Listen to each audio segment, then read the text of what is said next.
I have a couple takes that are from watching it previously, but let's introduce it to you all and let you guys get some insight. So it's not going to have any sound just yet. I'm going to pull it back and bring the sound up. Give me just a moment.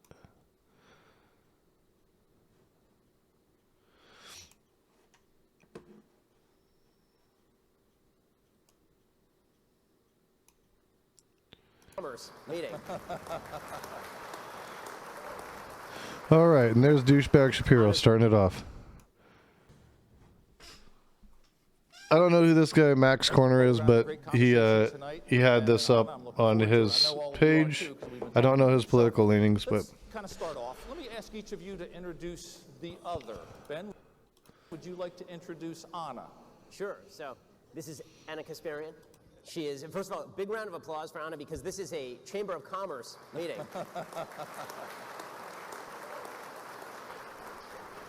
Anna's quite famously a Bernie Sanders supporter, so it takes a lot of guts to get up in front of a business audience, and she really deserves a lot of credit for that, for sure. She's the co-host of the immensely popular Young Turks, which is a show you can find on YouTube. It's also a podcast, and it's available pretty much everywhere. And she is also the producer of that show, executive producer of that show. Thank you, Ben. Anna, your turn. All right. First of all, thank you for having me. It's a pleasure to be here, and everyone's been so hospitable and incredibly polite and nice, and I really appreciate that.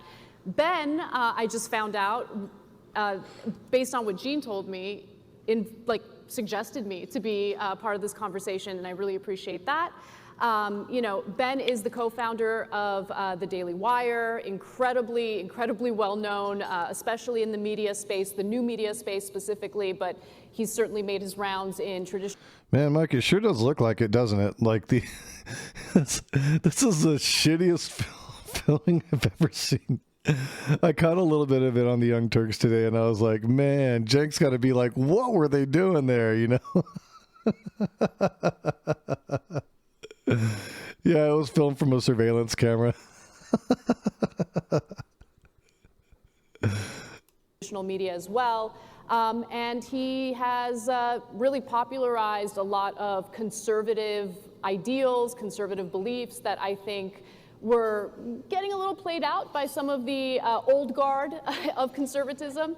So, Ben is known for being sharp, being able to defend his viewpoints without engaging in personal attacks. So I'm looking forward to having this conversation with Ben and, sharing our ideas with one another and, with everyone here. So thank you for having me. Well, we love civility, so thank you. We love civility, guys. So for those of you who looked at it, our topic is leading political voices of the next generation of leaders. So you're thought leaders within your individual, within your generation, a generation that's much younger than mine. Yes, I did. I put him on right in the middle of a debate. It was glorious. As usual, I got the looks. But Amanda Smash stole the show last night. Like, if you guys didn't see the debate last night, Amanda Smash stole the show. Oh my God, I was dying. It was so funny. Oh my God. We were chatting about it today, like, about how funny it was. Maybe that's what we should be watching. I don't know. It was so funny.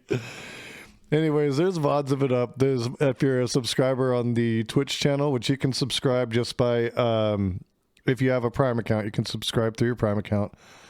Amazon Prime account, that is. You just link it up to your Twitch account, and then you can subscribe you get one free subscription a month. You could subscribe using that, or conversely, you can also find the videos on YouTube.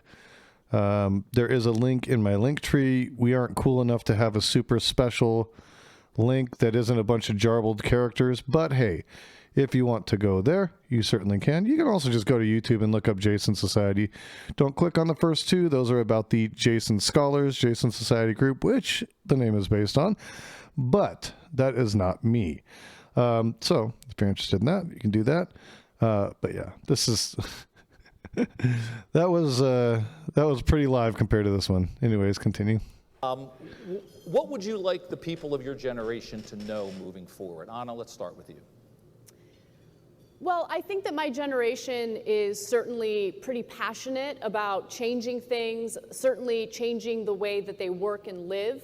We're seeing that play out currently with the pandemic and the labor shortage that's taking place. And I'd like them to know that we don't really need to reinvent the wheel. We've seen strategies and solutions that have worked in the past. This country has gone through many terrible things in its history. It's a very short history, relative to other countries. And despite all of those awful things that have happened, things like the Great Depression, for instance, the country was still able to pull through. And I would suggest looking to history at the solutions that worked, specifically a strong... Hey, Mike, thanks for the subscribe. Rock and roll, dude. Not only are you an awesome moderator, you are also a subscriber. Subscribe to my content. You will subscribe to my content. Labor movement in order to, really rework the power dynamic that we're seeing right now in the workplace. I think a lot of the reasoning for not going back to the jobs that... Oh, I'm sorry. I was supposed to read that comment. Amanda is hot.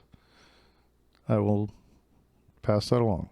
Workers were previously working in prior to the pandemic has to do with the fact that, hey, we've been staying home during the lockdown. Now we realize that spending time with our family, having a little free time for ourselves, being able to go outdoors and do recreational things, that's important to us. So they're reimagining what their lives could be like if they take a little bit of power back in the workplace. And I think that that's you got to take the power back. Definitely. Sorry. It totally evoked Rage Against the Machine when she said that to me, especially taking the power back in the workplace. Because if you listen to them, you understand that's exactly what they're talking about.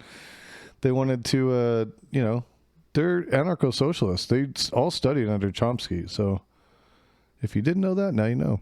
Possible. They just got to fight for it. They got to organize. They got to work together and not get distracted by manufactured culture wars that we see play out in the media every day. Ben, how about folks on your side? So, I think that for folks on my side, I sort of have the same message for everybody on all sides, which is that the world did not begin spinning when you were born. And there's a great amount of wisdom, accumulated wisdom, that has built up over literally thousands of years, and in the United States over hundreds. Literally thousands of years. Sorry. I can't help myself sometimes. It's Ben Shapiro, man. And understanding of exactly why the system is supposed to work in a particular way. And that requires a certain understanding of human nature, of human beings, as both capable of amazing things, but also as inherently flawed and ambitious, and why you need a governmental system that is capable of checking ambition with ambition, checks and balances, subsidiarity, the belief in a federalist system that allows for experimentation. Isn't that funny? He is defending Facebook today, and he's done nothing but bash Facebook for years, saying that they were disadvantaging the right. Come to find out, they are totally propping up the right and have been doing so for a long time, so much so. Ooh, we will get into that later. I'm not going to touch that just yet. We'll get into that, though. On a local level without attempting to cram one-size-fits-all solutions on everybody from the federal level, but that begins with reading history. It does begin with understanding some basic philosophies about how... He looks like one of those dildos that has the little face on it. I don't know if you've seen those, but there are these dildos, and they put little sometimes they'll put little faces on them and make the tip the parted hair. I swear this dude looks just like one of those. That face says it all to me. How the United States works, because if it feels like the country is coming apart, and it really does feel like that more and more every day, that is because I think that there is a failure to agree on some of the central bases for the country. So we're either going to have to clarify where the disagreements are, or we're going to be in serious trouble as a country. I love the answers because it leads directly into what I want to ask you about next. This is going to be the most obvious statement I'm going to make tonight. The last 18 months have seen significant turmoil, not only with COVID, but with our social, our cultural upheavals, as we've seen people, protesting some just horrible, egregious acts. As you noted, the future of work, how we work, all those things are out there for discussion. All these conspiracy theorists that talk about lizard people, I think he is the lizard people. Trust in institutions, and trust or an understanding, as Ben said, of literally the basis of our society. And I saw a great quote. I mean, we've had the 1619 Project, we've had the book called 1620, 1776 Commission, all of them designed to push back on that. I saw a great quote from a noted political scientist who said, "America is not a lie, but a disappointment." Now, I want you to watch, like, carefully understand the way that this guy is framing these questions. All these questions are phrased to disadvantage Anna, and she comes out looking great. She comes out looking unscathed. But a disappointment because it is a hope. Would you agree that that's a good description? And would you also agree that the U.S. is an exceptional country? Ben, I'll start with you. I mean, I obviously believe that the United States is an exceptional country. I think that our history is filled with moments of glory. It's also filled with some terrible tragedy and some terrible evil. There's no question about any of that. To suggest that America is a disappointment is to suggest that utopia is a real place, or that whenever you say somebody's a disappointment, you have to say compared to what?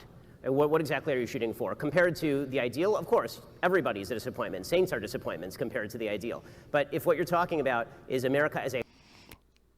I gotta say, though, after watching this, you'll see why, as you watch, he really pulled back his rhetoric a lot. I think he knew there was a lot he was not going to get away with her, and it's a very conciliatory tone. It's kind of interesting. A whole is somehow disappointing compared to, for example, what other countries around the world stand for, or what they have provided to their citizens, or what they have provided to the globe, then by no means is America a disappointment. America is a tremendous success story. In fact, it's the greatest success story in world history.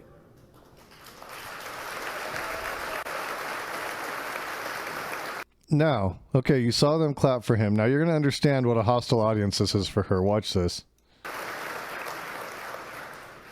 So there are parts of that I agree with, some parts that I disagree with. For the most part, I just want to note that the idea of America is an incredible idea. I think that the country has failed to live up to its ideals. I think that there are certain things that are transpiring as we speak that go unchecked. You know, we are supposed to have a system of checks and balances, but I think more often than not, we see a system that is in fact rigged in favor of the powerful. I'll give you specific examples. You know, in the beginning of the pandemic, there were lawmakers in the Senate who engaged in this minimalizing, just completely minimizing the severity of the pandemic, to the point where I actually didn't think that COVID was a serious threat to me, my health, my family's health. In fact, in February, I went on a cruise with my in-laws and had a great time and didn't think that COVID was going to be an issue.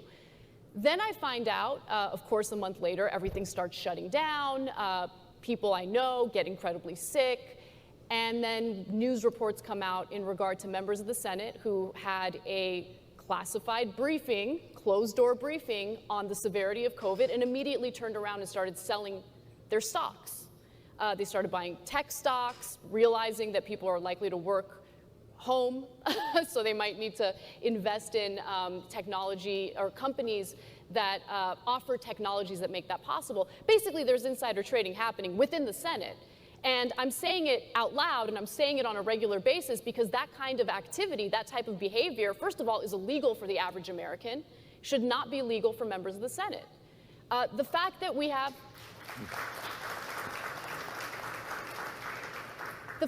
have lawmakers who are personally invested in businesses that they're deciding legislation on is unacceptable. So when you talk about the lack of trust in our institutions, I understand that lack of trust. And that lack of trust has led to the situation that we're experiencing today with COVID, where people don't believe in what the CDC is telling them, where people question what journalists are reporting about. They just assume, because of the lies that have been told, because of the system being rigged against them, they just assume that they're being lied to. And now we find ourselves in this difficult position where we're trying to find solutions. We're trying to come together so we combat COVID effectively, get people back to work so people can thrive, families can thrive. But that's incredibly difficult to do when people don't trust in our institutions. So earlier this evening, three of us had some interesting conversations about the way that our culture is broken, the way that civility has broken down. Let me give you a couple of numbers that are actually pretty scary. 15% of Americans have terminated a friendship over political differences.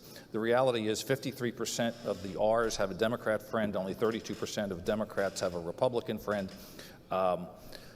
Granted, a lot of that his report is being related to former President Trump. Kevin Drum, who I don't know, but is a liberal journalist with Mother Jones, said, quote, "If you hate culture wars, blame liberals." He wrote that in Washington Monthly. Again, do you see what I'm talking about the loaded questions? Like, she gets little to no applause. Source. Ben Shapiro will get overwhelming applause saying stupid shit. And yeah, you know, I don't know much about stocks either, 9 out of Ben. What I can say is I think that it's pretty damning that politicians are running to buy tech stocks because they felt like they could make a buck off of them through the pandemic, and they did so before they actually announced the pandemic to the rest of the country. So it kind of tells me that they were doing some underhanded bullshit, and it does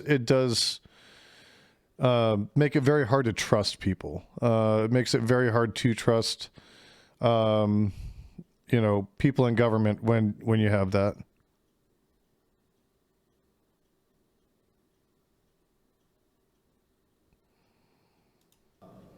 Is it fair to blame more liberals for the culture divide, or is it one that both sides have to take blame for?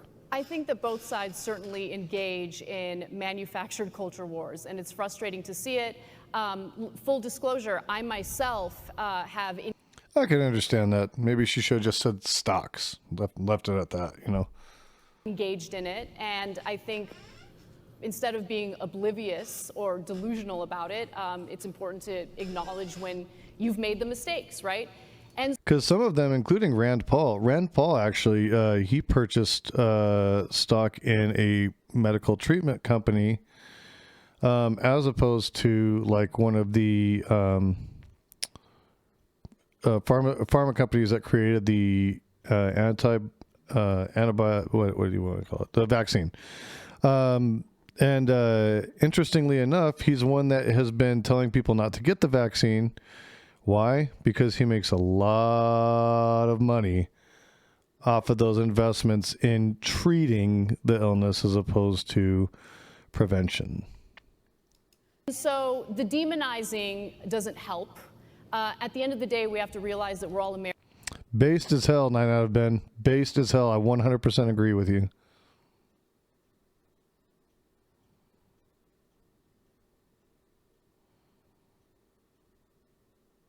Yep, I agree. By the way, you did great last night on the panel. I wanted to reiterate that again. You were excellent, and it was really good to have somebody break down MMT the way you did. It was outstanding. I know Prime seemed a little annoyed, like we're getting in the weeds, but you know what? That's why you have people like you on the panel that can speak to that. Americans, we all want the same thing. Fundamentally, we are the same. We might have different solutions, different ideas. Demonizing the other side doesn't help to accomplish any solutions. Again, we're seeing that play out in real time as we speak. I think that there's a market for the division, and that market is being exploited by our media. It's being exploited by politicians. And I mean, Facebook is in the news today. Hey, stop picking on Taekwondo, bro.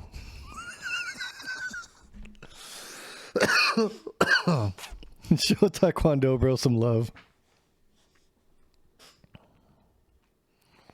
That's because they didn't understand it. I think that had a lot to do with it. Today, I think that Facebook, you know, it makes money based on engagement, and people are engaged in the constant conflict.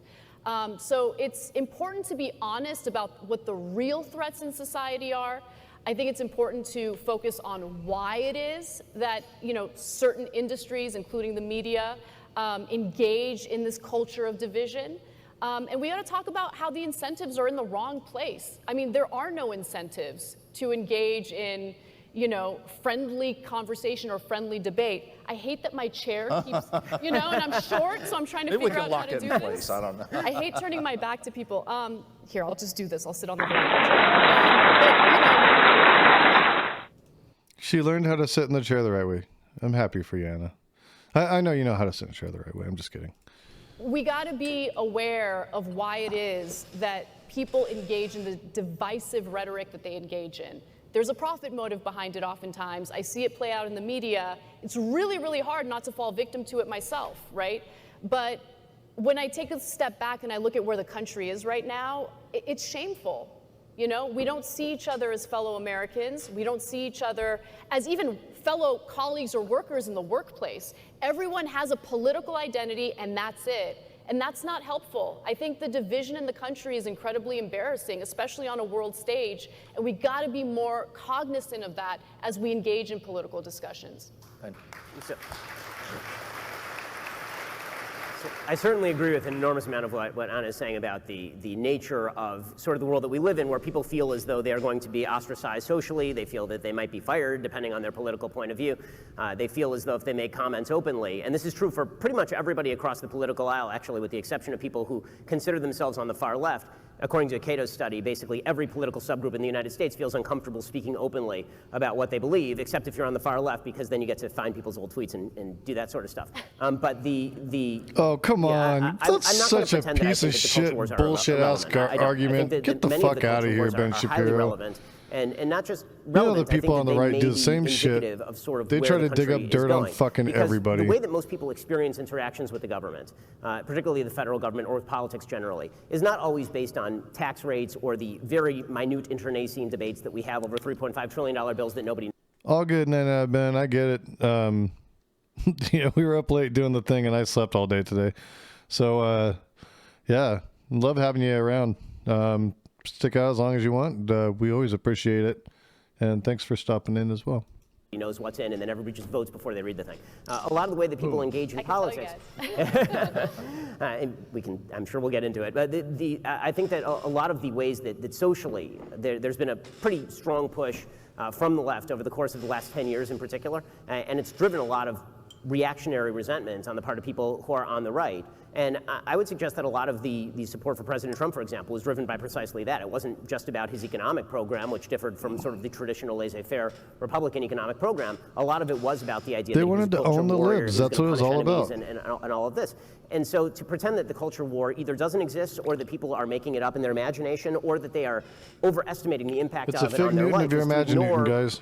How people are being treated. Reality in isn't the real. That they treat with every day on Facebook, on Twitter, in the workplace. I mean, one of the reasons that my family and I left California is not just because of the living standard, although Florida is way better. It is also because, you know, we left a place Florida where we is felt way as though better. our children Florida is were not way better. Florida is a shithole. Our children are not going to be socially ostracized, and that's a big thing. I'm sorry. I'm calling it like I see it. Florida's a shithole. I'd never want to live in Florida.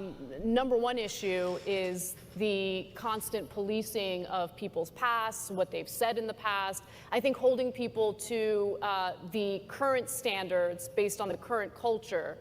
You know, if you're looking at tweets, for instance, from 2009, and you're judging that tweet based on what the current culture or the current standards are, it's a little ridiculous, right? So going around demonizing people based on their past statements, it shuts down a conversation that could be had, right? A conversation about, oh, hey, look. Who really wants to have a conversation with Ben Shapiro, though? Like you know, look at what was okay. Conversation.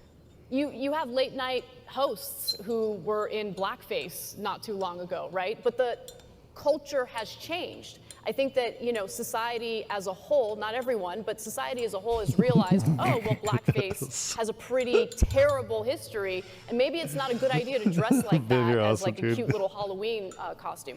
But beside the point, you know, I don't think that the culture wars are fake. I think the culture wars are taking place.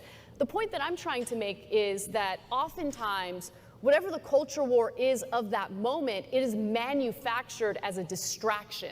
A perfect example will be, you know, critical race theory, which is not taught in elementary schools. Critical race theory is a graduate level curriculum.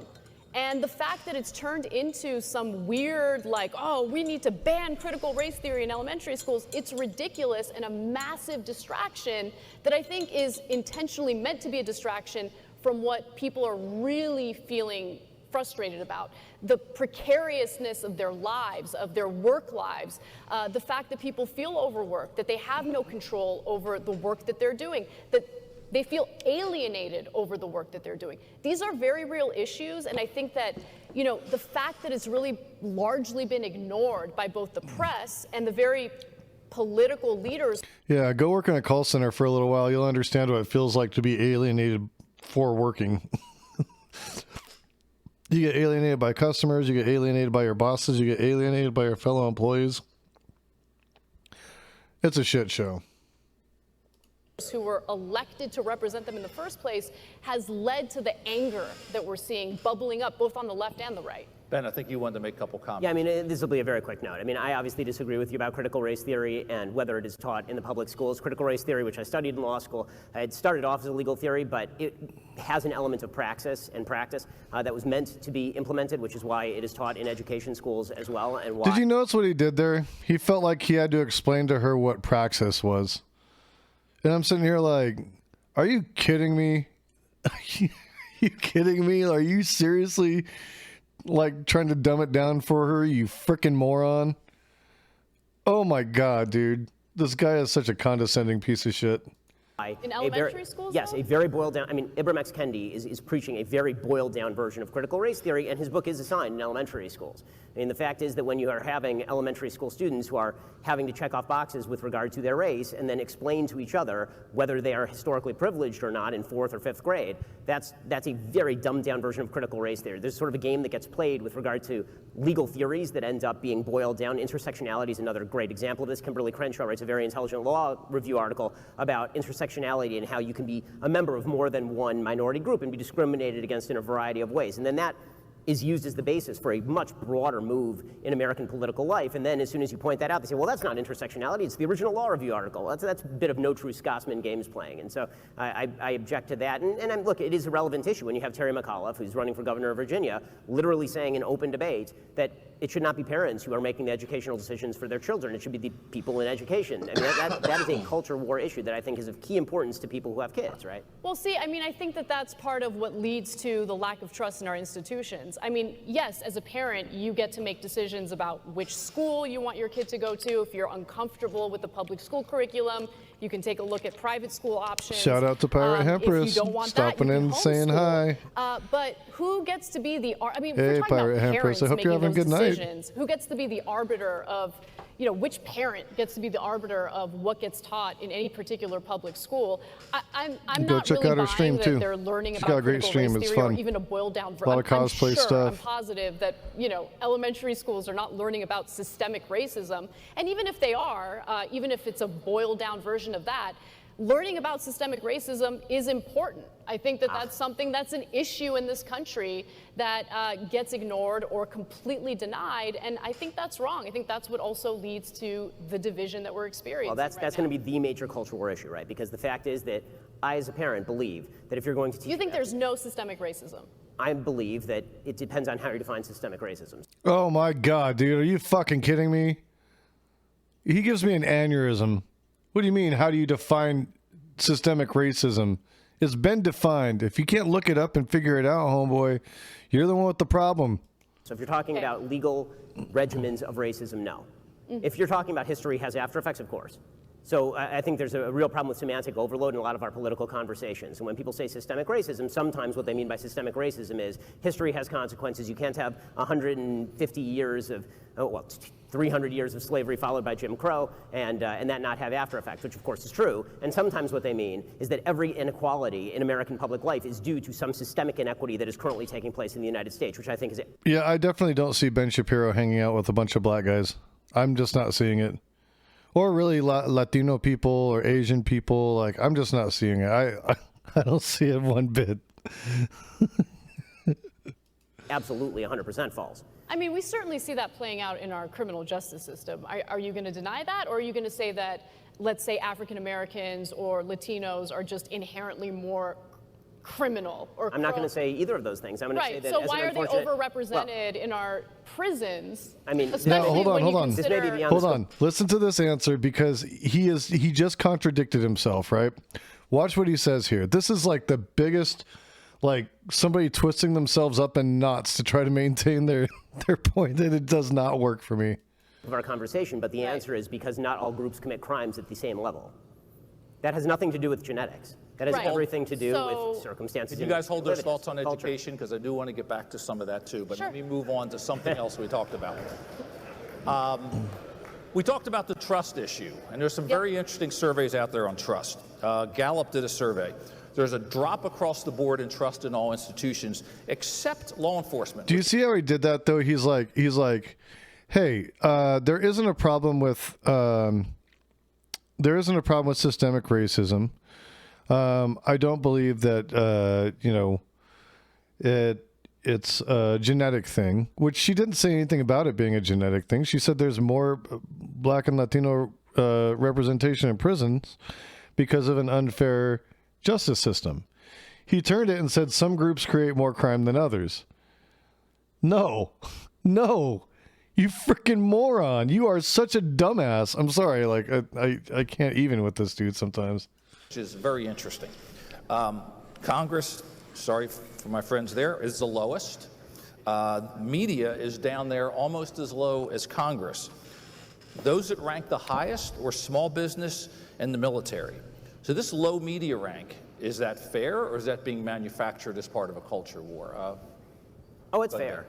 I mean, it's entirely fair. I mean, I think that one of the things that we've seen for both good and bad, the fragmentation of media is a result of systemic distrust in the media, and that's existed for a very long time. I mean, that's nothing new. Oh, yeah, I told you it was lopsided, man.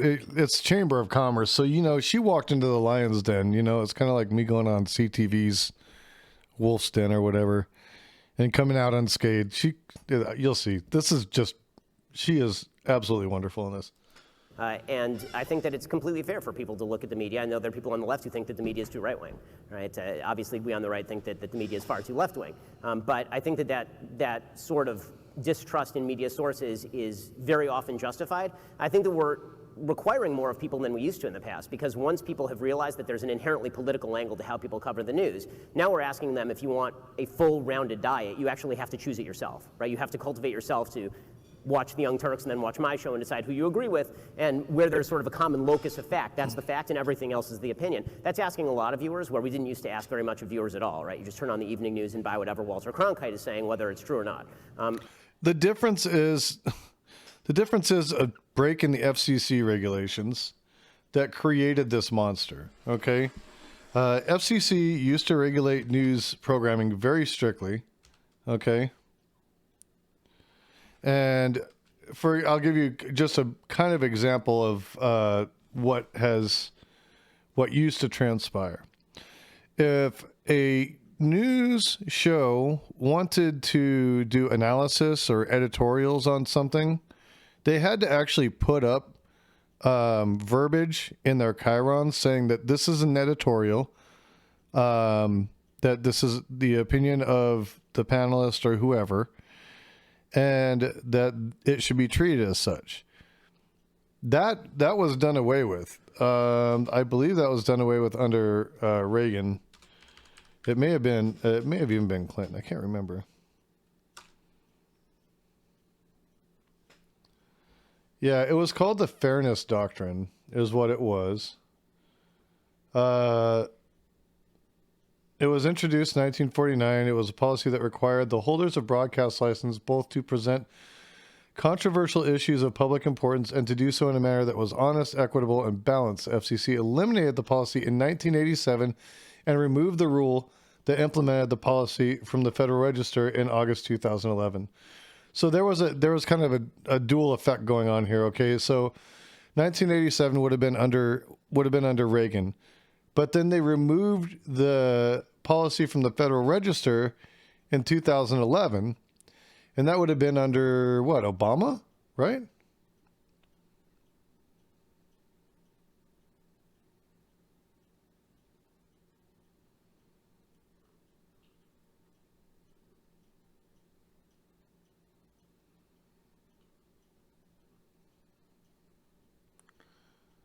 Yeah. So they've never been able to really put the shit back into place. And then in 2011, the chairman and a subcommittee chairman of the House Energy and Commerce Committee, both Republicans, said that the FCC, in response to their request, had set a target date of August 2011 for removing the fairness doctrine and other outdated regulations from the FCC's rule book. This is not outdated. We needed this. We desperately needed this. We need it more now than we do ever, because look what's happened to our media as a result of it. I think most Americans waking up to that is a good thing. The systemic lack of trust in media has some bad downstream effects sometimes, because when there are no gatekeepers, there are no gatekeepers. So I like the fact that there are no gatekeepers, because I think the gatekeepers were very often biased. Well, yeah, because then you can continue doing your grift and nobody can call you out on the bullshit. Yeah, I mean, I think that right now we're experiencing people existing in various filter bubbles. So if you are, for instance, consuming most of your news online, if you like a particular... Oh, I think you're right about that, Mike. How else would we get our blood sports? You know, I mean, Twitch Politics isn't the only place that does blood sports. Look at most of your major networks. They're doing the same shit. It's just everybody's suited up, so it looks more professional. It's the same thing. Particular brand of programming, if you, let's say, lean more conservative and you're watching mostly conservative news, algorithms offer up more and more conservative news. And so when you get if you have preconceived notions and all of a sudden you're hearing or reading something that challenges those preconceived notions, you're gonna have a negative reaction to it. And you see that playing out across the board. I'll give you an example. I mean, I have family members who are constantly consuming news online. My mom's a good example, right? She's, you'd be surprised she's my mom, because she's on Facebook. She clicked on a link to, let's say, the Daily Wire, perfect example. Well, Facebook is gonna be offering up more Daily Wire type content. And then all of a sudden, when she's watching the Young Turks, she'll be like, well, you know, I read on Facebook or I read on the Daily Wire, whatever, that X, Y, and Z happened and you're wrong, right? That conversation doesn't actually happen that often. But I'm giving you an example. I was hopeful there for a second. Right? And so, that's the plan, Mike. So, look, there are all sorts of issues with the media, right? I mean, the media for the longest time completely ignored the very real frustrations that workers have been feeling in this country. I mean, the Federal Reserve released data indicating that nearly half of Americans can't even afford a $400 emergency. At the same time, you tune into CNN, CNBC, MSNBC. I mean, it doesn't matter, across the board. That is a really strange coincidence too, Mike. Agreed. You know, we're seeing record growth, and what they're specifically talking about is the stock market. But the stock market is disconnected from the reality that the majority of workers are experiencing.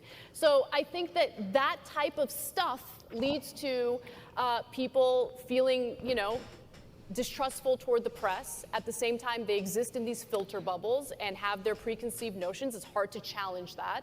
So there's a lot of different things happening at the same time. I don't blame people for not being so trusting of the media. One other thing that I'll note is that the incentives are always in the wrong place. The kind of story... Hey, JJ, how you doing tonight? Boom. Stories that I want to talk about on the Young Turks, and do talk about on the Young Turks, get no attention. They don't do well in terms of the number of views. I want to talk about international news. I want to talk about what's happening in Brazil. I want to talk about what's happening in Ecuador. It'll get like maybe 40,000 views at most. You know what gets a lot of views? I don't know, Anna Kasparian destroys this person, or here's the latest cat fight. Like, I hate it. It's garbage. It's garbage. Because it leads to people not trusting the press, but at the same time, the profits are there. The money is there. And I think you see that play out across the board, whether you're talking about cable news or online media. Yeah, and at the dinner table, we're having an interesting conversation. It's clearly a generational thing. My generation grew up watching Walter Cronkite and Huntley and Brinkley and all these folks. And one of the things that I saw in your bio was that you got interested in this field because of Barbara Walters. So what happens now to the Barbara Walters? I mean, where does news reporting go? Are we going to, will the nightly news be a thing of the past? And are we simply going to continue to retreat to those mediums that demonstrate that we know everything already? Where's this going to go now? Well, let me just note, I loved Barbara Walters on ABC's 2020. So I remember as a kid, you know, like getting super excited after TGIF was over because ABC's 2020 would be on. And I was like fascinated by the fact that this woman was getting paid to talk to these incredibly interesting people from around the world. And I was just fascinated by the conversations. That's how I got interested in journalism and the media. But I just feel like the type of conversations that she had, or just news about world events, they don't seem to attract the kind of attention that they used to. And it might be because of an oversaturated market. It might be because conflict tends to sell. Manufactured conflicts tend to sell. But I wish we can get back to a place where journalism still really existed, where there was like ethical standards that were, that reporters abided by, anchors abided by. I wish there was a clear distinction between opinion and actual hard news journalism.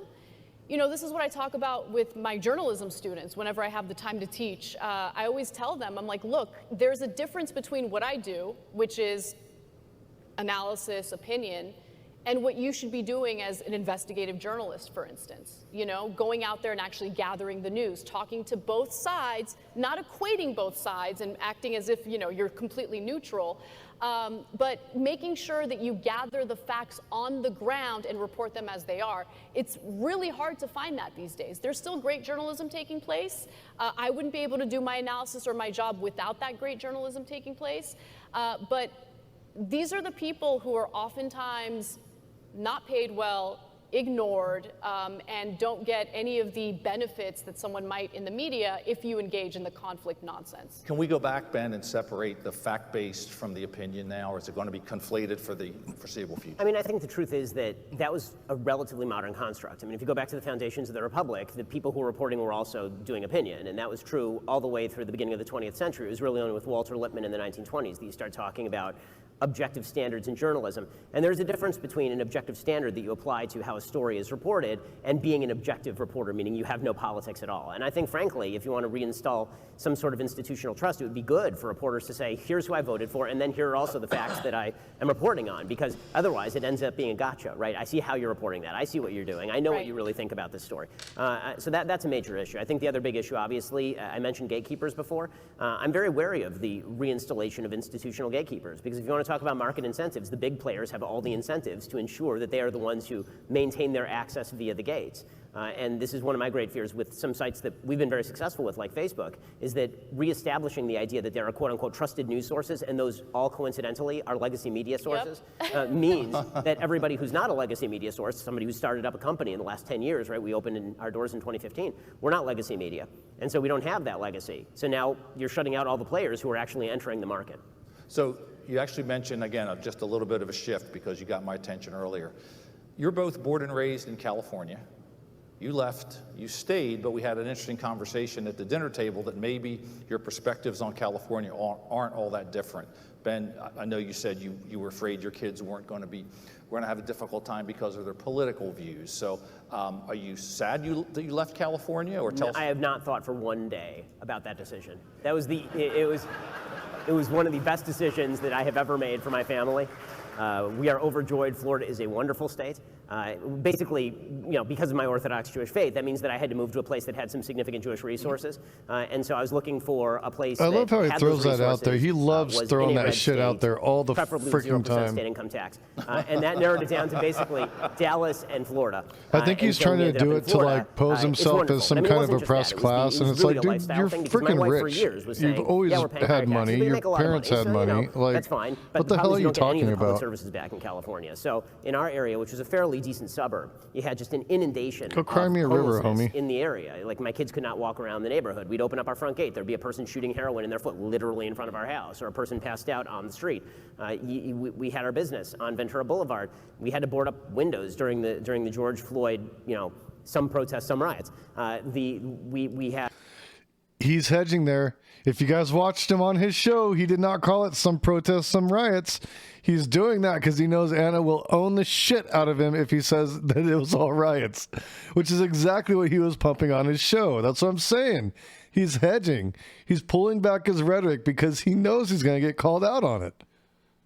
I'm not saying he's not smart for doing it, but it just goes to show he doesn't believe everything that he says on his show. There was a homeless person who smashed the front plate glass window of our establishment. When we left and we moved our main business to Nashville, and then my family and a small core of the business moved to Florida. When we left, we thought that we were going to lose probably half the people working for us. Instead, I think over 90% of the people were like, "You're going, get us out of here." Everybody wanted out. There's a reason people are leaving California. Well, Anna, you shared some concerns too, and California, like Pennsylvania, lost another congressional seat, so their population is not growing, certainly not at the same rate as Texas, Florida, et cetera. So share some of your concerns, because you talked a little bit about it. God. Sure. So California is poorly governed right now. You know, I was pretty blunt and transparent about the fact that I signed the petition to recall Gavin Newsom. So I signed it too. We were on exactly the same page before I left. right. Now, So I want to point something out. They are going to continue to try to like use these anti-Democrat talking points against Anna. And the thing is that Anna's not a Democrat. Like, the shit don't stick, man. It's like when people do that with me. I'm like, well, that's all great and good and well, but I'm not a fucking Democrat. So what difference does it make to me? Hate the Democrats. I hate a lot of them too. I think a lot of them are a total shit show. Congratulations, we agree on something. I just happen to agree with more of them than I do you. Fortunately, the individuals running against him were worse than he was or is. And so, unfortunately, when the ballot showed up to in my mailbox, I ended up voting against the recall. But I was hoping that there would be a better candidate to challenge him. I didn't like any of the candidates. Now, the reason why I've decided to stay in California is because I love the state. I know what the state is capable of, and I would much rather stay and fight to make the state better in any capacity that I have. But with that said, the issues in California are endless. You have corruption. I mean, literally a city council member had his office raided by the FBI because of the pay-for-play scheme that he was engaged in. You have real estate developers running amok. You have this effort to build public housing to alleviate some of the homelessness, but at the same time, you have the lawmakers in the state giving these sweetheart deals to developers who are very clearly inflating their prices and taking forever to build said public housing. So there's all sorts of mismanagement. I disagree with the way that they're handling the homelessness issue that as is well, happening. Although I think my solutions might be a little different. She could talk about Eric Garcetti.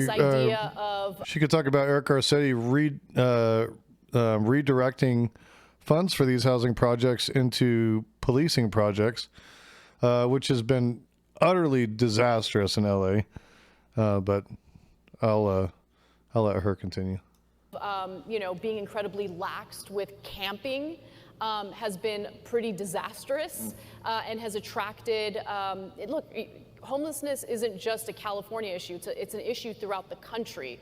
But when other states are pretty strict against encampments, and California is very lax, what do you think that's going to do? It's going to attract homelessness in the state as well. I want to provide housing for everyone. I consider it a human right. But I think the way that the state is doing it through a public-private partnership has not worked out at all. Thank you. So let's move on to another public policy issue, one that's being debated in Washington right now. Tax the rich is a very popular sentiment. It's also now a fashion statement, I guess, which we've all seen. So when Loops? How do you mean? Are you getting some weird sound coming in or something? Loops? How do you mean? Are you getting some weird sound coming in or something?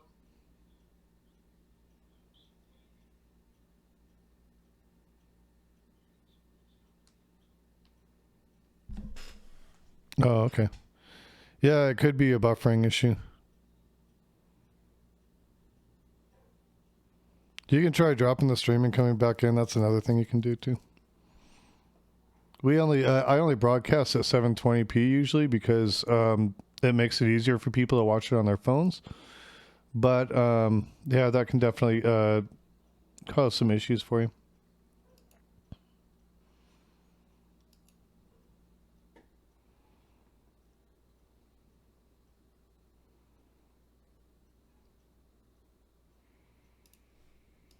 President Biden looks into the microphone and says, pay your fair share, what does that mean?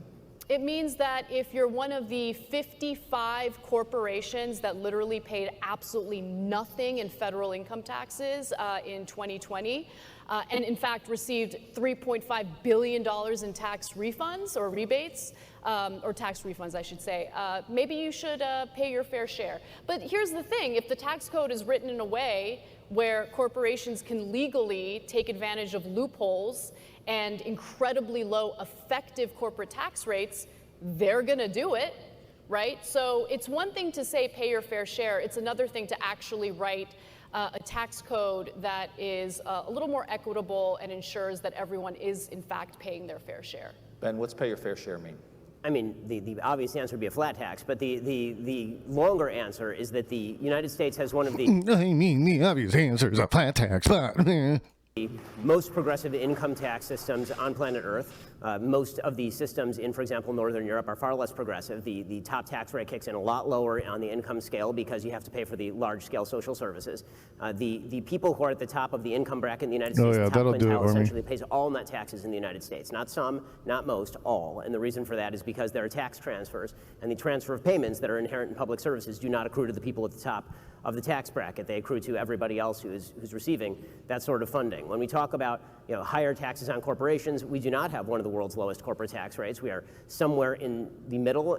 Look at the OECD countries. We are certainly not the lowest on the totem pole in terms of our corporate tax rate. In fact, right-wing sources like the Heritage Foundation will say that it is much friendlier to do business in places like Denmark or Sweden in many cases than it is to do business in the United States. Tax rate's pretty. yeah, but you know why it's easier to do business in those places? Because they have a highly educated populace and they don't have to pay for health insurance for those people. Like that's basic. That's why those places are so business friendly. That's a big part of it. High in Denmark and Sweden. It is, the personal income tax rate is very high in Denmark and Sweden. The corporate tax rate is basically near or on par with that of the United States. If we were to raise our corporate tax rate the way that President Biden is talking about, we'd actually have a higher corporate tax rate than China currently does. The notion that corporations ought to be paying tax at all, in my view, is mistaken, given the fact that the income is immediately either reinvested in the company or passed on to people who immediately pay all of that tax. By the time So what he's saying is that he's in favor of giant monopolies running our country and screwing over the workers. Like, that's literally what he's saying in this sentence, that they shouldn't have to pay towards infrastructure. They shouldn't have to pay towards a goddamn thing. They should just get to skate. And even though they're the biggest drain on our infrastructure, right? I mean, who's using our ports? Who's using our roads and bridges to haul their shit? It's these companies. And he's saying they shouldn't be held to any kind of standard where that shit's concerned. We won't tax them, we won't regulate them, we won't do shit. Like, just let them do whatever the hell they want. And, they're going to give the money back to the people, because they pay their employees and they reinvest in their business, it's totally fine. It's fine. It's fine. by the time you actually receive your income in this country, the income's been taxed about 7 different ways. Right? You're getting taxed through the corporation, then it's passed on to you as salary, which is taxed. If you invest it in the stock market and then you sell your stock, that is taxed as capital gains tax. When you die, the government taxes that as well. So how many times can you tax the same dollar before people begin to disinvest? See what a bullshit ass argument that was? Like, that was such a shit explanation of how our tax code works. Especially like Ormy Billy was saying, what is she saying here? Or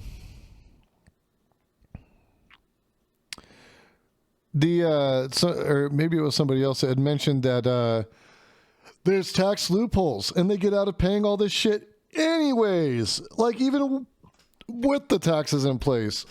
So give me a fucking break, Ben. Let me. I'd like to respond to that, though. Okay, go ahead. Yeah, go ahead. To argue that the corporate tax rates in the United States are too high, or that, first off, let me just touch on the comparison you gave regarding progressive taxes in European countries versus the United States. I mean, yes, the taxes might be higher in those European countries, but what do people living in those countries get in return? They get incredible childcare. I mean, listen, the average American family, 2-income household, spends a whopping 22% of their household income on childcare alone, right? So when you're talking about European countries that offer quality childcare, that, by the way, that opens up the opportunity for people to go to work, something that we should maybe think about as we're dealing with this labor shortage. 64,000 women left the job force in April alone. Not because they want to, but because they can't afford childcare. Everything in this country is privatized. When my daughter was really young, when she was a baby, I've been a single dad since she was 6 months old, right? And when I had to first start taking her to daycare, my daycare expense, I could not get subsidized daycare. I think like at that time, I probably made like $37,000 a year, something like that. My bill for my childcare was $1,200 a month. It was more than my rent on the place that I was renting. Like, it was so unsustainable that I legit like had to try to like beg, borrow, and steal and get people to help me to pay my childcare. Like, that's how bad it was. Like, the childcare is stupid expensive. Like, it is ridiculous that any parent is going to be, especially a single parent, is going to be able to survive while working and putting their kid in like a childcare system that's at least decent, you know? It's ridiculous. It's so much money. And listen, these people do good work for our kids. I'm not mad at the work that they do. I'm actually really in favor of making sure that these people get paid correctly. But that's also why I think we need to subsidize the hell out of that shit so that it's not a problem anymore. Because this is bullshit, you know?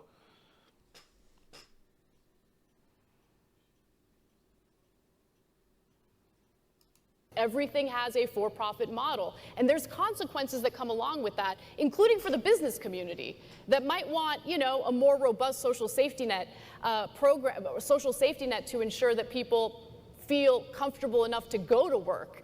But we don't have that here. So yes, people might pay more in taxes, including those lower on the income scale. But what they get. Got him, JJ. What about the corn farmers? In return is far greater than what people in this country have been getting. The United States has spent, since the beginning of the war on poverty, some $22 trillion in the war on poverty. We spend an awful lot on social services in this country on a per capita level. In fact, it is very much on par with what the European countries spend. It's just not spent particularly well. When it comes to things like... I think he's right. It's not spent particularly well because we keep doing these public-private partnerships, and that's the problem. Every time that you do this kind of negotiation where you're going to create a public work, but it's going to be run by a private institution, you're going to run into that because they're going to burn through the money. Their goal is to create a profit, you know, to create profit, right? Their goal is not to operate at a loss. Now, in the public sector, you want your public sectors to operate at a loss. You want them to use up every last bit of money and resources. Oh, they aren't doing that here. Go away, in these public-private partnerships, what they're doing is they're using some of the money on the students, some of the money on the projects that they're being assigned, but a great deal of it goes to figuring out how they can actually make that money continue to turn them a profit. So it's such a disingenuous argument. Sorry. Like childcare. A very young Elizabeth Warren, before she became Senator Elizabeth Warren, specifically wrote about universal childcare, and she said that it actually was contributing to what she called the two-income track in a book that she wrote in the early 2000s. And what she talked about is the fact that there are a lot of women who, for example, may not want to work, and what you're actually doing is incentivizing people to have to go to work because you are now providing childcare, as opposed to providing a competitive advantage to, for example, families where one parent is working. I agree with you, by the way, that childcare is a very difficult issue. I also agree that this is why we used to have, for example, family structures that were conducive to allowing people to help out. They're Oh yeah, family structures that work out. Like, hey, because everybody plans on getting divorced or being in an abusive relationship and having to leave it and having to be a single parent or having your spouse die. But we just need to go back to these traditional family values and these traditional families. Keep the wife barefoot and pregnant at home. And she shouldn't have a job. She can wash dishes and shit, like that's perfectly fine, screw their ambitions too, why work, why have an ambition to do something more than sit around your house and do nothing? Many businesses that do provide for some form of childcare. We certainly have many businesses that provide for some form of maternity or paternity leave. The European countries, which obviously have been used as a model by a lot of folks on the left, between 1970 and 1993, they experienced exorbitantly low rates of growth. And the reason for that was because they radically overburdened their social safety net systems. It created enormous social problems. It created enormous immigration problems. They had to scale a lot of those back. And why would it create immigration problems? It created immigration problems because a lot of people were coming specifically for the benefits. Yeah. Okay. Well, yes, that would be to my point, which is it creates more problems very often than it's. Sure, I guess that's a. Yes, if I put a free donut sign in my shop, people will come for the. No, but if you have a robust, if you have a society that actually takes care. So he's anti-immigrant too. And I believe if he's Jewish, his family probably came from somewhere else, maybe somewhere, I don't know, maybe somewhere towards the Middle East, at least a little bit. Care of its workers, right? If you have a society that makes your life a lot easier, people are going to want to immigrate. It's part of the reason why people wanted to come here. People are going to want to live in countries. Yeah, I just suggested that in his topic suggestions a couple days ago, and then I brought it up last night, and he said that he actually did want to do that, but he was considering doing it as a closed panel. I'm surprised he's doing it as an open one. I was hoping he'd do a closed panel on that so we could get into the weeds a little bit more on that one. That have both economic opportunity, the vastest but immigration, also the vastest social immigration, safety net programs that, again, just make your. I mean, we talk about freedom. If you look at the. Not once has she cut him off, and here's another example of what like a degenerate piece of shit he is. He just cut her off, tried to cut her off, and thank goodness she's a lady boss and said, you know what, fuck that shit. I'm going to talk right the hell over you. Shut up, Benny.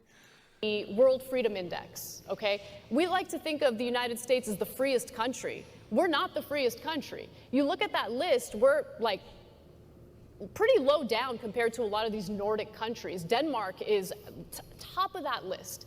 So look, Denmark has a mixed economy. When we have these debates about, socialism versus capitalism, I think that those debates are a little ridiculous because every country is not every country, but most countries are mixed economies. Right. The United States is right? a mixed economy. Mixed, for sure, exactly. Yep. Now, the issue with the United States is there used to be a time when public universities were free, right? You didn't have to dig yourself into a massive hole to get an education. There was a time in this country where... Even when my mom went to school in the late 70s, when she was in college, she was telling me that, like, for a semester of school, she paid, it was like $150, and that included all of her books. Everything. There was universal child care. That was cut down to the point where it's like no longer in existence unless you're desperate and have like no money and need to take advantage of some programs that are available in some states.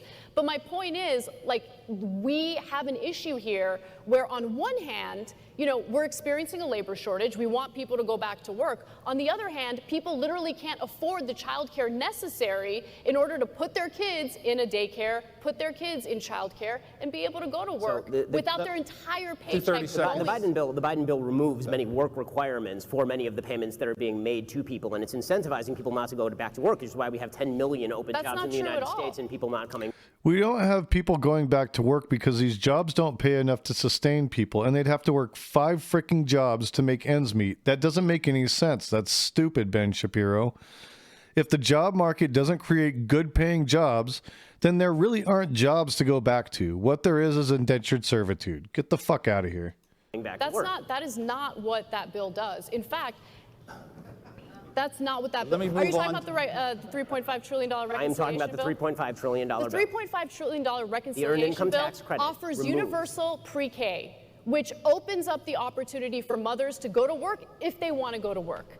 The $3.5 trillion bill, by the way, has all sorts of subsidies for corporations, which I don't really understand why the business community isn't salivating over that, because rather than just going full force with public programs, which I think would be the right way to go, it's offering all sorts of subsidies in these, public-private partnerships. Now, the physical infrastructure bill has a lot more corporate giveaways, which is why the, business community absolutely loves it, offers the chance to privatize public infrastructure. infrastructure, which is why the business community absolutely loves it. But at the end of the day, if we don't create a society where Americans can actually have families, If we don't create a society, a Jason society, yeah. and go to work, then we're going to be in a lot of trouble. So to go back to your immigration point, you made a mention a moment ago of people immigrating to the country for the benefits. That's just abjectly untrue. The fact is that the United States' great immigration growth throughout the beginning of the Republic, all the way up through about 1930, was entirely driven by people who were leaving places that in many cases had broader benefits, places like Germany, to come to the United States where there was no social safety net. The fact is that the vast majority of people who used to leave and come to the United States were coming specifically to build a life knowing that they really didn't have a lot of social safety net. Now, that's not an argument that there shouldn't be some state and local possibility for social safety net, but the notion that the way that you build a successful country that is a world power and is capable of not only making sure that its citizens are taken care of, but essentially... That is the first time I've ever heard Ben Shapiro argue for a social safety net of any kind. I feel like I just shit my pants right now. Have any of you ever heard this guy advocate for any kind of social safety net programs? Any? Ever? Any? I've never once heard him advocate for that shit, and I've watched his show several times. I've never heard him say this before. I think he's got a total crush on Anna. That's what it is. I think that's why he invited her on. He's got an obsession with her. He's got an obsession with AOC. It's so ridiculous, dude. He is weird, man. I think he's very weird. I have some ideas about what his home life must be like, but I'll keep those to myself so I don't get canceled. I'll never be Team Ben. Don't worry about that. Making sure that the entire Western world is taken care of, which we did throughout the Cold War. The idea that you do that simply by raising the number of Social Security payments that you're making to people or benefit payments that you're making to people, this is the way that you build that sort of economy, is just not borne out by empirical Okay, we've fact. had a real far-ranging conversation. Yes. Ben, let me ask you another question. Our organization is one that on a daily basis supports whatever you want to call it. Do you see what I'm saying, though? Like, she's making very solid, like, salient arguments, and this asshat is, like, just regurgitating bullshit-ass talking points, and they're cheering for him. Like, guys, these people are freaking bought so hard, you know? Yeah. I think the mod is Ben's dumb. Gotta be. The free market system of economic choice. It was disturbing to me, and I think to our organization, when the National Education Association looked at a resolution, I believe it passed one of their committees, that called the free market system one of oppression, but didn't call out other totalitarian regimes. So what does it say when our educators don't seem to believe in the free market system? Well, I mean, obviously, I love this question. So I will say that the National Education Association... Since when where are they getting the idea that our educators don't believe in the free market system? I was never preached to about becoming a socialist at any point in my school career. Never once was it advocated to me as a form of economy that would be sustaining in school. I had to learn about that shit outside of school. I had to take my time outside of school to understand that shit. They were not teaching that there. They were indoctrinating people. Are you freaking kidding me? Get out of here. Is a very far left group, and so it's not a particular surprise that they're characterizing freedom of the market in that particular way. It also goes back to the conversation we were having earlier about what sort of control parents should have over the education of their own children. There's a reason I send my kids to private school. The notion that capitalism is a system of unfreedom, while government, largesse, is a system of freedom, ignores the fact that somebody actually has to pay the bills. It also ignores the fact that all growth, not some, all growth that has ever happened is a result of capitalism, meaning it is the result of free market transactions in which people consent to services and goods from other people, in which people innovate and make new products. There's a reason that we're not still riding horses and buggies around, and that is because of innovation. It's because of incentive structures. It's because people get to keep the fruit of their own labor and then use those fruits of their own labor in order to invest in things. The true growth in the American economy was never just a question of dollars and cents. It was what you got for those dollars and cents. All of that is driven by entrepreneurs who are willing to take risk. And when you disincentivize risk, you end up disincentivizing people from taking those risks. As we become a much more wage-based society, and that has happened for a large segment of the population, that means that you are incentivizing people to not take those risks. And countries that don't have people taking those risks end up being countries that economically stagnate. Yeah. So those are the ideas that actually, funny enough, have been repeated over and over again in our education system. The idea that, you know, children or students in this country are taught that capitalism is evil is new to me, because I certainly did not get that type of education. Quite the opposite. That would have pissed me off, Mike. I would have been furious. In fact. You know, freedom is an interesting way of framing it, because the fact of the matter is, if you are financially stable, if you are, you know, in the top 10% of this country, for instance, you probably feel incredibly free. You have options, endless options available to you. You probably have a nice nest egg. You have a little bit of that economic freedom.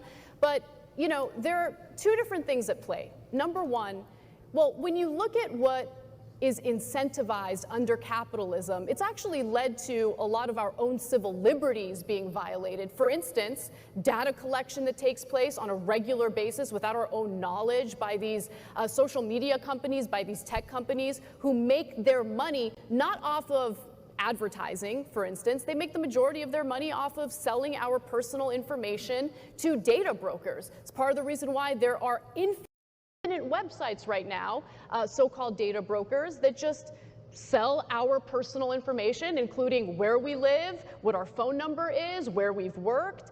I don't really feel very free when I'm terrified about my own safety, because there's a, you know, company that's literally making money off of selling my personal information. So there are certain incentives under capitalism that actually do infringe upon our civil liberties and our rights. So that's one thing that I want to note. But the other thing I want to note is, how free do you feel if you're on the precipice of financial ruin, if you can't afford paying for a medical emergency that you're experiencing?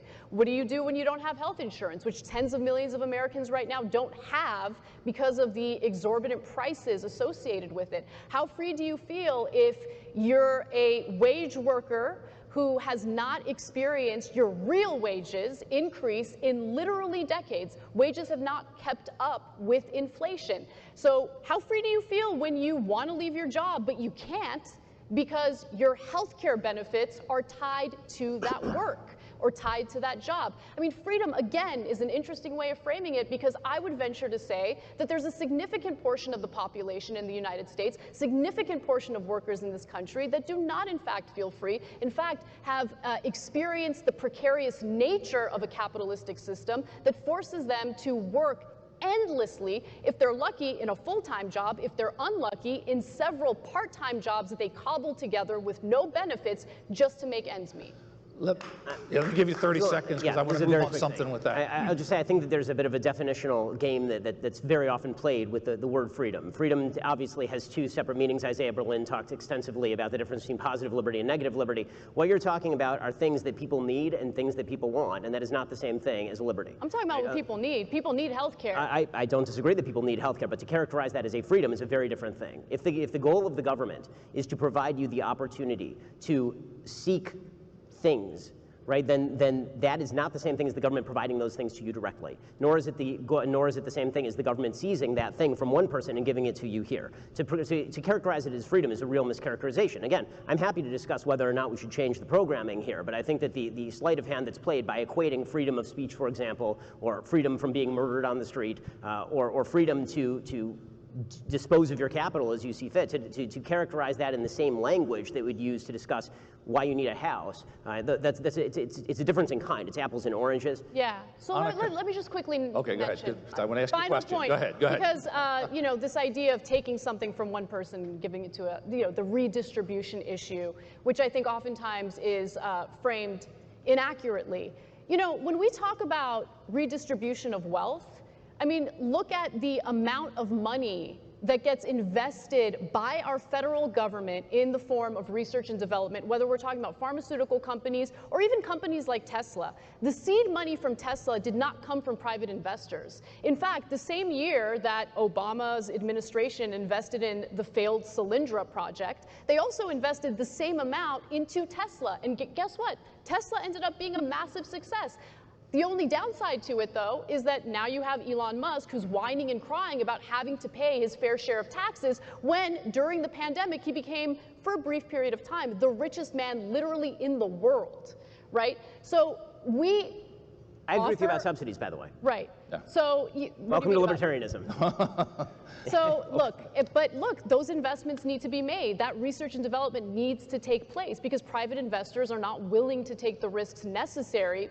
It's true. That is fundamentally untrue. The federal government's research and development is what led to the internet. I mean, it's a huge part of it. The fact that the government is a grab bag of cash does mean that the government will eventually invest in some things that are worthwhile. It will also invest in an awful lot of enormous piles of crap, Okay, right? The fact is, if you don't bear the risk of the downside, you're going to make a lot of bad investments. We got a few more questions, and I want to get through, and we've got 4.5 minutes. So, Anna, you had said earlier, comment about education, that people can choose to send their kids elsewhere. We are an organization that firmly believes in education choice, and we've got a lot of kids in this state and others that are sentenced to underperforming schools solely by virtue of their zip code. We tell families in this Commonwealth, that's your school. We would never tell them that's your supermarket, that's your doctor, that's your dentist, you get to choose. And a lot of that, to be blunt, is because of the collective bargaining agreements with tenured teachers and how much you pay. Can we really get to educational choice? Because a lot of these parents can't afford to send their kids somewhere else. Can we really get to that real education choice given the current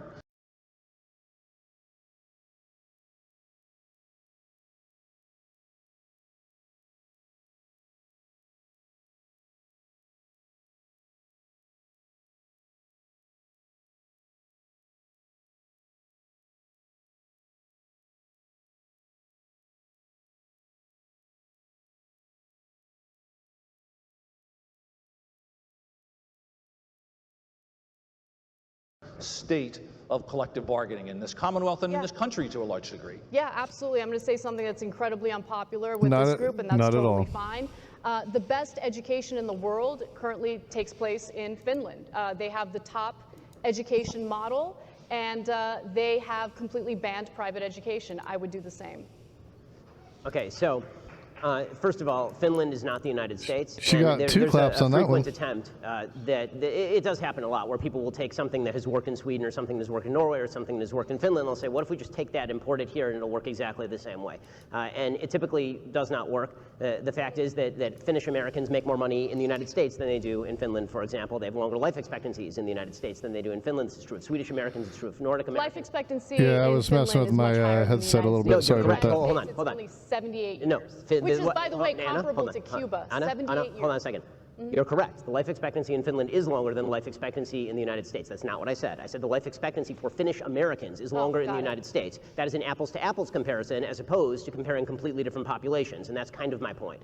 Okay, the fact is that the United States has an incredibly diverse population, and that diverse population encompasses an enormous number of people who have very different beliefs about how education ought to be done. To suggest that any national standard of education is going to not only please all of those people, but prove to be successful in such a wide variety of circumstances for some 330 million people, we've tried this with a radically increasing federal education budget over the course of the last 30 years, and what we've got is failing public schools all over the United States. Because we're giving that education budget to take back control. We're giving that education budget, guys. We're giving that education budget to private schools, to charter schools and shit like that. If it was all going back into the public schools directly, we wouldn't be having these problems. Her point is valid. Locally. I'd love to see more localization, and frankly, I'm quite pleased that if COVID had one decent effect, it was more people taking their kids out of the public schools. Okay, we got 2 minutes, and so before I get in trouble, so let's go real quick. And this might not be a quick one, but so we've had this discussion in this country, and a member of Congress has called for, and many others have, universal basic income. And her comment was, we should institute a basic universal income for those unwilling to work. Would that be supported in this country? Would that be supported? Yeah. I think on a broad level, the answer is no. Although I think that as time goes on and people become more dependent on government, then the answer is probably getting closer to yes. Am I the only one that feels like this guy's full of shit? Absolutely not.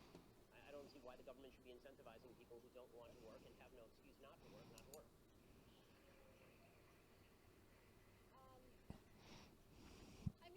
work. That is true. Richer areas do have better schools. I agree with that statement, and it's fleshed out.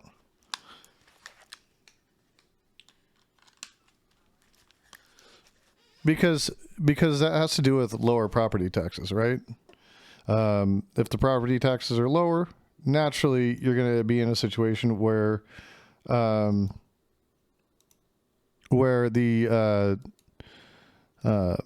schools are better in those areas. Now, what I will say about that is there are some states and some localities that do something a little different. Like in Arizona, where my daughter goes to school, like say, okay, there's a couple, I'll give you one of the cities here. We don't live in this one, but for instance, Chandler, okay? If you're in the Chandler School District, you can go to any school in the Chandler School District. You can go to any school. You do have to get what they call a boundary exception, but it's not like you have to prove anything major. You just have to say that's where you want to go to school. And as long as there's capacity for your student to go there, especially after they've gone there 1 year, they're grandfathered in and they'll continue to be able to go there. You know, my daughter went to a school that was outside of technically her school district her whole time in elementary school. So there are school districts that are doing different things to help with that. And the thing is the property taxes that we paid still went to the school in the area. So that school still got the money. She just went to a different one. So, you know, that's what it is. But yeah, there are places that do a lot of diverse things so that the public school system can be a little bit more successful and accommodating to parents and students alike. It just depends on your locality.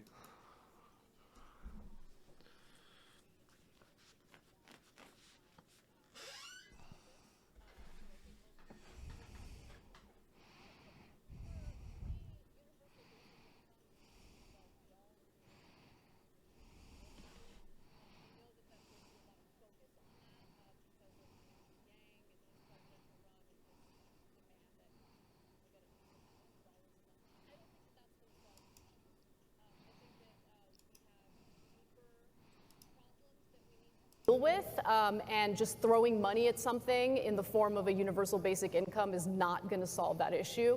But if we decide, okay, maybe we're going to experiment with this on top of providing a much more robust social safety net, then maybe we're having a conversation. But to me, the issue of UBI is less interesting. Okay, final question. We're almost out of time. We're going to go.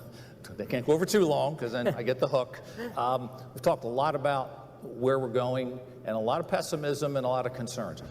What gives you hope right now?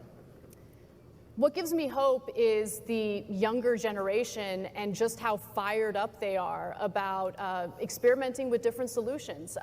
Finally, we have a generation that's looking at what's being done in other countries, what's working, what isn't working. We're now seeing more worker co-ops being developed. In fact, there are as many as 1,000 worker co-ops in this country. About 500 of them are in the startup phase. But that is exciting news because now we're seeing companies being formed with workers actually owning the means of production. We're not talking about, you know, the federal government owning the means of production. We're talking about actual workers making decisions democratically within the workplace. I think that's the right way to go about it. I love that it's being experimented with among younger workers, and I think that's the right way to go. Ben, what gives you hope? What gives me hope is the fact that because this is such a diverse country and because what we are actually watching in real time is one this of the great dude don't care about a features diverse that we've seen country. in Get the American fuck public out life of in here, quite a Ben while, right? Shapiro. We're seeing people like me move to Florida. We're seeing people who are in blue states want to stay in blue states. And what that's going to lead to is more diversity in terms of the attempted policies. And that in turn, I would hope, would lead to a couple of things. One, better empirical evidence as to what works and what doesn't. And two, I would really hope that it would lead people to look at the federal government and say, this is just something that cannot control the entire country at once with one giant rubric of rules. We have to let California be California, and we have to let Texas be Texas, and we have to let Florida be Florida. And if we can't agree to do that, when we are going to be locked in a never-ending battle for supremacy, and things are going to get very, very, very ugly before this is over. And I think that the great threat to the country right now is the widely held belief that the solution is not at the local level and it's not at the state level, that it is all at the federal level. And what we ought to be arguing about each and every day is how much money and what sort of regulations we ought to pursue for 330 million people. The longer that continues, the more we're going to decide we don't actually want to be part of that body politic, that the rewards of being part of that body politic are not worth the risk of people you oppose taking control of that giant gun that is the government and pointing it at you. So I'm really hoping that some form of subsidiarity is going to return and that there will be some governmental figures who are willing to sort of reestablish the checks and balances and localism that were the hallmark of the Republic at the beginning and should be the hallmark of it again. Look, I've enjoyed this conversation. This is a very lopsided audience. It's kind of astounding. Please thank Anna and Ben for being with us. It certainly was a lot of fun.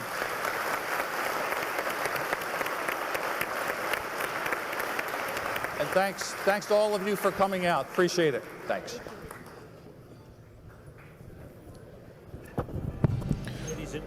So there you have it. Who feels like they need a drink or a dab after that shit? Jesus. Every time that guy talks, I feel like I lose IQ points because of having to listen to that dribble.